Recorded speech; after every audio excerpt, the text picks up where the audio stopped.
அல்லாஹ் தஆலா யாருக்கு தெரியுமாங்க நேரான பாதையை காட்டுறான். அல்லாஹ் தான் இறக்கிய திருமறை குரானில் 29வது சூறால 9வது வசனத்தில் இவ்வாறு சொல்கிறான். எவர்கள் நம்முடைய விஷயத்தில் நல்ல வழியில் செல்ல முயல்கிறார்களோ அவர்களுக்கு நாம் நேரான பாதைகளை நிச்சயமாக காட்டுவோம். நிச்சயமாக அல்லாஹ் நன்மை செய்வோருடன் உள்ளான். அல் குரான் 29வது சூறால 9வது வசனத்தில் இவ்வாறு சொல்கிறான்.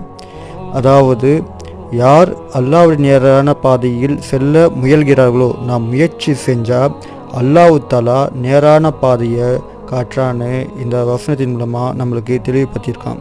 இன்ஷா அல்லாஹ் அல்லாஹ் தஆலா சொன்ன நேரான பாதைகளான நம்முடைய ஈமான்களை சரி செய்ய முயற்சி செய்தால் அல்லாஹ் தஆலா நேரான பாதையை காட்டுவான். அல்லாஹ் தஆலா சொர்க்கத்தையும் நமக்கு தருவான் இன்ஷா அல்லாஹ்.